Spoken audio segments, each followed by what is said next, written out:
It is freakish cold here in Croatia, Zagreb, and I'm on my way towards Reboot Infogamer. Today is Friday, and probably there will be no too much of a crowd. It started yesterday and is up to Sunday. This year's Reboot is a 10th year anniversary, so I don't know if they have something spectacular planned. I didn't check all the schedules and everything, but I know there are a couple of sponsors, big sponsors, giveaways, cosplay contest, indie game zone. So, let's check it out. Interestingly, at the same time, the Interliber book fair was happening in the adjacent halls. We'll talk more on that a bit later. Surrounding the area were food and drink stalls where you could grab beer, coffee and some traditional Hungarian street food. Anyway, back to what we are really here for, Reboot Infogamer. The gaming convention sprawled across 3 halls of the city fairgrounds. And after past the ticket and security check, we're in. Since I got in early, I had the place almost to myself.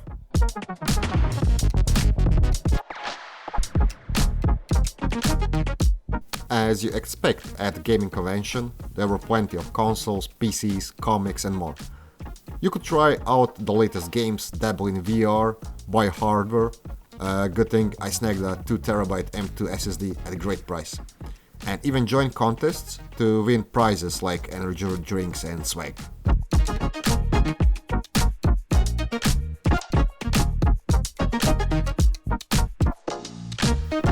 Every half hour, the stage lit up with giveaways, promo goodies, snacks, t-shirts, you name it.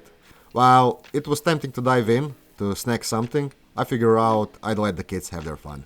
This was actually first giveaway of the day, but in the afternoon there would be multiple times more of an audience.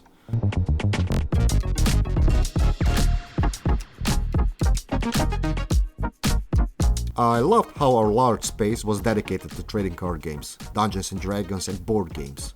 There were rows of tables, and you could grab a game and start playing, or bring your own. Since it was still early, the area hadn't come alive just yet, but I could imagine the buzz it would have later. Of course, you could also shop for games, merch and more. I couldn't resist picking up a pet figurine from Pet and Matt, the stop-motion series I adored as a kid. And now my kid loves it too.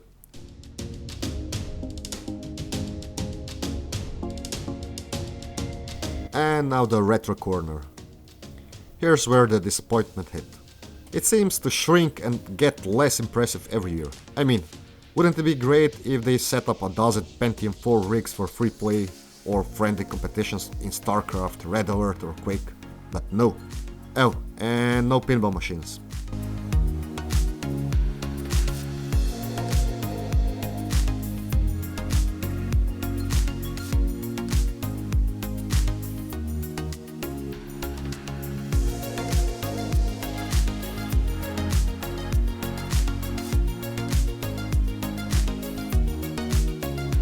At least exhibition of old gadgets was present, and which you cannot try out. But it is what it is. The indie section, however, was a highlight. This year featured a stellar lineup of indie games.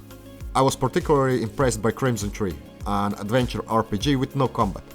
It's all about exploration and story. And get this, the entire game was created by one single person.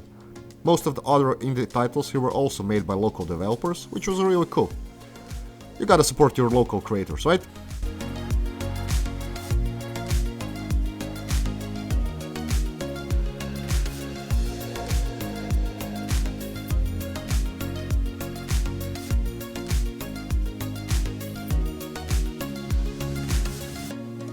Now, entering the Counter-Strike arena.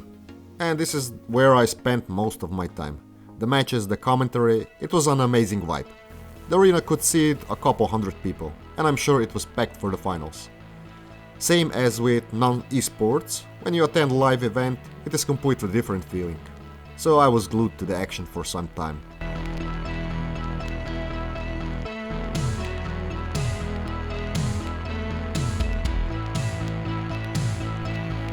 Unlike many other tech events that are saturated with AI demos, Reboot just had one small but charming AI setup, at least that I found. a do-it-yourself hero portrait generator. A fun little thingy, but nothing groundbreaking, of course. Just a lead generation machine from one of the sponsors. By the afternoon, the convention was quite packed. Almost every station was seated, and you could tell the after-school crowd has arrived. The energy was way better than in the morning. The kids were playing games like Fortnite, and I know that any of them could wipe the floor with me.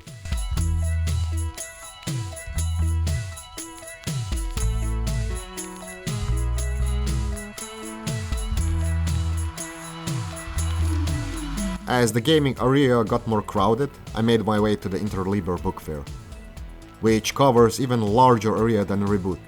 And what I found there? Even more people. It was bustling. The crowd made filming tricky, and I spent a good amount of my time trying not to bump into anyone. So little less of video materials over here. I headed straight for a specific publisher and picked up a few books by Liu Cixin.